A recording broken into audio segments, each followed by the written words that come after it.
Hello friends, this is Sudarshan and welcome to my YouTube channel. ఈరోజు వీడియోలో friends మన భూమి ఎన్ని రకాలుగా విభజించబడింది అండ్ దాంట్లో ఎన్ని టైప్స్ ఆఫ్ లేయర్స్ అనేది ఈ భూమి అనేది ఉండటం జరిగింది అనేది మనం ఈ వీడియోలో చూద్దాం. అండ్ ఇది ఎగ్జామ్ పాయింట్ ఆఫ్ వ్యూలో, కాంపిటేటివ్ ఎగ్జామ్స్ పాయింట్ ఆఫ్ వ్యూలో చాలా ఇంపార్టెంట్. అండ్ మరియు మనం ఒక్కొక్క టాపిక్ వైజ్ ఈ స్ట్రక్చర్ ఆఫ్ ది ఎర్త్ అనేది మనం ఈ వీడియోలో అనేది తెలుసుకుందాం. ఫస్ట్ ఆఫ్ ఆల్ ఫ్రెండ్స్, మనం ఫస్ట్ ఇమేజ్ని స్టార్ట్ చేద్దాం.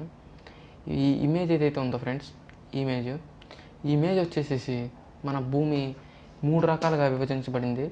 ఫస్ట్ వన్ వచ్చేసి కోర్, అండ్ సెకండ్ వన్ వచ్చేసి మెంటల్, అండ్ థర్డ్ వన్ వచ్చేసి క్రస్ట్. ఈ కోర్ ఏదైతే ఉందో ఫ్రెండ్స్, ఈ కోర్ 2 రకాలుగా విభజించబడింది.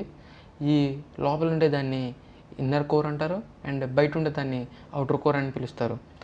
అండ్ ఈ కోర్ పైన మెంటల్ అనేది ఉండటం జరుగుతుంది.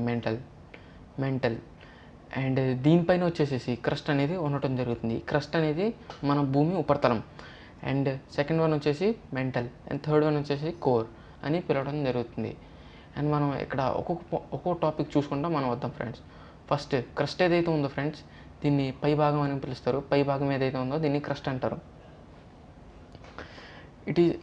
It is the outer most part of the earth. ఇది పై భాగం ఏదైతే ఉందో ఫ్రెండ్స్, దీన్ని క్రస్ట్ అని పిలవడం జరుగుతుంది. And it is brightly for the nature. ఇక్కడ చెట్లు అవన్నీ మొలవడానికి చాలా అనుకూలమైన ప్రదేశం ఈ క్రస్ట్ మీద. And thickness of the crust various under the oceanic and the continental, and ocean thinner of the compare as the continental crust. And ఈ క్రస్ట్ మందం అనేది ఫ్రెండ్స్ వివిధ రకాలుగా ఉండటం జరుగుతుంది. ఇదే సముద్రంలో ఈ క్రస్ట్ మందం అనేది చాలా తక్కువ అనేది ఉండటం జరుగుతుంది. అండ్ మామూలుగా ప్లేన్ ఏరియాలో చూసుకున్నట్లయితే, మామూలుగా ఇసుక మీద చూసుకున్నట్లయితే ఇది వేరే మందము, అండ్ కొండల దగ్గర దీన్ని వేరే మందం అనేది ఉండటం జరుగుతుంది.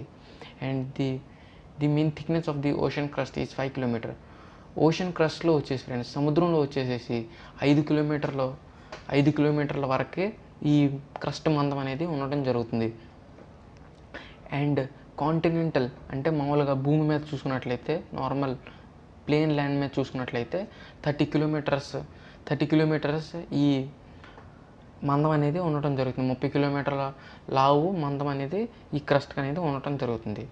And the continental crust is thicker than the major mountain system, and it has the 70 kilometre from the Himalaya region. ఇది కొండల దగ్గర చూసుకున్నట్లయితే, కొండల దగ్గర ఈ క్రస్ట్ మందం అనేది ఎక్కువగా ఉండటం జరుగుతుంది. 70 కిలోమీటర్ల మందం అనేది ఉండటం జరుగుతుంది. ఈ హిమాలయన్ అనే కొండల దగ్గర ఈ మందం అనేది ఎక్కువ ఉండటం జరుగుతుంది. And it is made up of solid rocks. ఈ క్రస్ట్ అనేది చాలా గట్టిబడిన రాళ్ళతో, శిల్పాలతో ఈ క్రస్ట్ అనేది ఉండటం జరుగుతుంది. And it is mostly made up of lighter materials like silicon, oxygen, aluminium. మన భూమి తయారైనప్పుడు ఫ్రెండ్స్, ఈ తేలికైన ఖనిజాలు ఏవైతే ఉంటాయో ఈ ఉపరితల భాగం మీద ఉండటం జరిగింది. అండ్ లావైన ఖనిజాలు, బరువైన ఖనిజాలు ఇది లోపల మెంటల్ మరియు కోర్లో అనేది ఉండటం జరుగుతుంది. అండ్ ఇక్కడ క్రస్ట్ మీద తేలికైన ఖనిజాలు అనేది ఉండటం జరుగుతుంది. లైక్ చూసుకున్నట్లయితే సిలికాన్, ఆక్సిజన్ అండ్ అల్యూమినియం ఏవైతే ఖనిజాలు అయితే ఉంటాయో, తేలికైన ఖనిజాలు ఈ క్రస్ట్ మీద అనేది ఉండటం జరిగింది. అండ్ మనం నెక్స్ట్ టైప్ చూద్దాం ఫ్రెండ్స్. నెక్స్ట్ టైప్ వచ్చేసి ది మెంటల్ అనేది రెండో రకమైన second type of interior of the earth. And the portion of the interior beyond the crust is called the mental. Crust కింద భాగాన్ని దీన్ని మెంటల్ లేయర్ అని కూడా పిలవడం జరుగుతుంది. And this layer is also extend from the 2900 kilometres. And దీని mental అనే మందం ఏదైతే ఉందో 2900 కిలోమీటర్ల లోతు అనేది ఉండటం జరుగుతుంది. And the upper part of the mantle of the solid forms is the base of the crust is called asthenosphere. ఈ క్రస్ట్ పైన ఫ్రెండ్స్ ఆస్థెనోస్ఫియర్ లేయర్ అనేది ఉండటం జరుగుతుంది. ఆస్థెనోస్ఫియర్ వచ్చేసేసి ఈ క్రస్ట్ ఏదైతే ఉందో ఫ్రెండ్స్, దీనికి కింద బేస్కి మెల్లిగా ఈ పనిచేయడం జరుగుతుంది ఆస్థెనోస్ఫియర్. అండ్ ఇక్కడ మనం డయాగ్రామ్లో చూద్దాం ఫ్రెండ్స్. డయాగ్రామ్లో చూస్తే చాలా ఈజీగా అనేది మనకు అర్థమవుతుంది. ఈ యాస్ట్రోస్ఫియర్ ఏదైతే ఉందో ఫ్రెండ్స్, యాస్ట్రోస్ఫియర్ ఇక్కడ చూడండి, యాస్ట్రోస్ఫియర్ ఇక్కడ పైన క్రస్ట్ అనేది ఉండటం జరుగుతుంది. ఈ క్రస్ట్ లిథోస్ఫియర్ అండ్ ఇది వచ్చేసి కాంటినెంటల్ క్రస్ట్. ఇక్కడ ఈ యాస్ట్రోస్ఫియర్ ఏదైతే ఉందో ఫ్రెండ్స్, ఇక్కడ మెంటల్ అనేది ఉండటం జరుగుతుంది. ఈ మెంటల్ పైన యాస్ట్రోస్ఫియర్ అనేది ఉండటం జరుగుతుంది. ఈ యాస్ట్రోస్ఫియర్ అనేది క్రస్ట్కి బేసిక్ మిల్గా పనిచేస్తుంది. ఒక సపోర్టింగ్ బేసిక్ మిల్గా ఈ యాస్ట్రోస్ఫియర్ అనేది పనిచేయడం జరుగుతుంది. అండ్ దీనిపైన లిథోస్ఫియర్ అనేది ఉండటం జరుగుతుంది. ఈ లిథోస్ఫియర్ అనేది టెక్టానిక్ ప్లేట్స్ ఏవైతే ఉంటాయో ఈ మూమెంట్ వల్ల ఈ లిథోస్ఫియర్ అనేది పనిచేయడం జరుగుతుంది. ఇక్కడ మనం డీటెయిల్గా చూద్దాం ఫ్రెండ్స్. డీటెయిల్గా మనం చూద్దాం. ఈ యాస్ట్రోస్ఫియర్ అనేది ఉండడం జరుగుతుంది. ది వర్డ్ ఈ యాస్ట్రో వచ్చేసి యాస్ట్రో మీనింగ్ ఏంటని చూద్దాం. యాస్ట్రో మీనింగ్ వచ్చేసేసి వీక్ అంటే తక్కువ బలమైనది అని చెప్తారు. And it is considered the extension of 400 kilometres. And ఈ యాస్ట్రోస్ఫియర్ మందం వచ్చేసి 400 కిలోమీటర్ల వరకు ఈ యాస్ట్రోస్ఫియర్ అనేది ఉండటం జరుగుతుంది. And it is main source of magma. ఇది మ్యాగ్మా అనేది ఈ యాస్ట్రోస్ఫియర్ అనేది ఉండటం జరుగుతుంది. అండ్ కొన్నిసార్లు ఫ్రెండ్స్ అగ్నిపర్వతాలు ఏవైతే ఉంటాయో దానికి మ్యాగ్మా అనేది ఈ యాస్ట్రోస్ఫియర్ నుంచి రావడం జరుగుతుంది. అండ్ ఇక్కడ మ్యాగ్మా ఉండటం వల్ల and it is finds the surface during the volcano eruption. అగ్నిపర్వతాలు బద్దలైనప్పుడు ఈ యాస్ట్రోస్ఫియర్ నుంచి ఈ మ్యాగ్మా అనేది రావడం జరుగుతుంది. And the crust and the uppermost part of the mantle is called the lithosphere. ఈ యాస్ట్రోస్ఫియర్ పైన లిథోస్ఫియర్ అనేది ఉండటం జరుగుతుంది.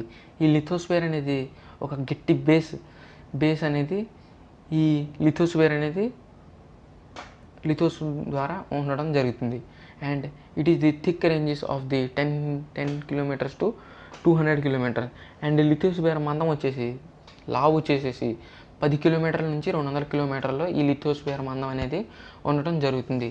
అండ్ దీనిలో వచ్చేసేసి ఐరన్ మరియు మ్యాంగనీస్ అనే ఖనిజాలు అనేది ఈ మ్యాంటల్లో అనేది ఉండటం జరుగుతుంది. మ్యాంటల్ అనే పార్ట్లో ఈ ఐరన్ మ్యాగ్నీషియం అనేది ఈ ఖనిజాలు ఎక్కువగా దొరకటం జరుగుతుంది, rich in solid part. And మనం లాస్ట్ అండ్ ఫైనల్ మనం ఇక్కడ కోర్ గురించి మాట్లాడుకుందాం ఫ్రెండ్స్. ఈ కోర్ ఏదైతే ఉందో ఫ్రెండ్స్, ఇది చాలా ఎక్కువ వేడి అనేది ఈ కోర్లు అనేది ఉండటం జరుగుతుంది. And the core of the call the centre of the middle part of the planet. మన ఎర్త్కి ఇది చాలా సెంటర్లో అనేది మిడిల్లో అనేది ఉండటం జరుగుతుంది. అండ్ ఇక్కడ ఉష్ణోగ్రత అనేది ఎక్కువ అనేది ఉండటం జరుగుతుంది. అండ్ ఈ ఉష్ణోగ్రత వల్ల మన భూమి అనేది చుట్టూరు తిరగడానికి చాలా ఎక్కువ సహాయపడుతుంది. And it has the solid interior core and liquid outer most core. ఇక్కడ చూసుకున్నట్లయితే ఫ్రెండ్స్, ఈ అవుటర్ కోర్ ఏదైతే ఉందో ఈ కోర్ని 2 రకాలుగా విభజించబడడం జరిగింది. అండ్ లోపల ఉన్నది ఇన్నర్ కోర్ అండ్ బయట ఉన్నది అవుటర్ కోర్. ఇన్నర్ కోర్ ఏదైతే ఉందో ఫ్రెండ్స్, ఇన్నర్ కోర్ వచ్చేసేసి ఇది సాలిడ్ ఫామ్లో అనేది ఉండటం జరుగుతుంది. అండ్ అవుటర్ కోర్ ఏదైతే ఉందో ఇది లిక్విడ్ ఫామ్లో మ్యాగ్మా అనేది ఇక్కడ ఉండటం జరుగుతుంది. ఈ మ్యాగ్మా అనేది వేడిగా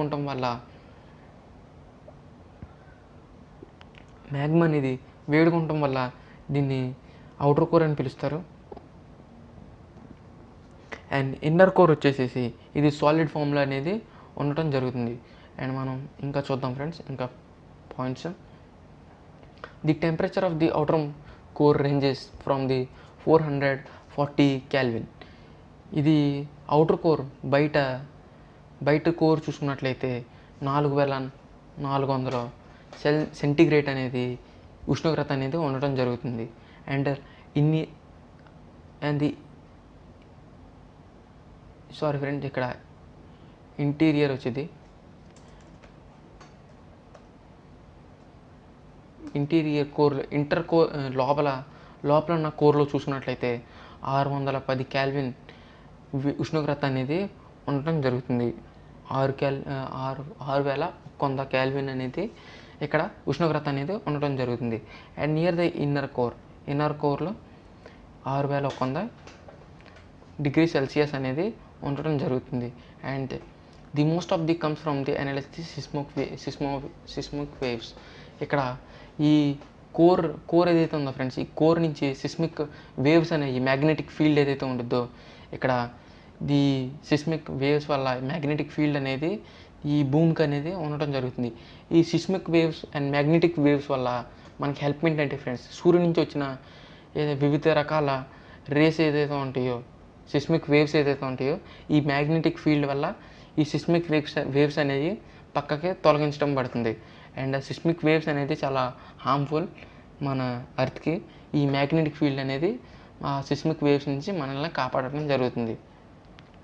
and the most of the made up of very heavy materials mostly constructed by the nickel and the iron. మీకు చెప్పినట్టు ఫ్రెండ్స్, ఈ ఖనిజాలు ఏవైతే ఉంటాయో, లావైన ఖనిజాలు, బరువైన ఖనిజాలు ఏవైతే ఉంటాయో ఈ లోపలికల్లా ఉండటం జరుగుతుంది. అండ్ ఏదైతే తేలికైతే ఖనిజాలు ఉంటాయో ఇవన్నీ పైన అనేది ఉండటం జరుగుతుంది. ఈ నికెల్ మరియు ఐరన్ అనేది ఈ ఖనిజాలు ఏవైతే ఉన్నాయో ఇవి చాలా బరువైన ఖనిజాలు, అందుకని ఈ కోర్లు అనేది ఉండటం జరిగింది. అండ్ ఓకే ఫ్రెండ్స్, ఈ వీడియో కనుక మీకు నచ్చినట్లయితే ప్లీజ్ లైక్, షేర్ చేయండి అండ్ సబ్స్క్రైబ్ చేయండి ఫ్రెండ్స్. ఓకే.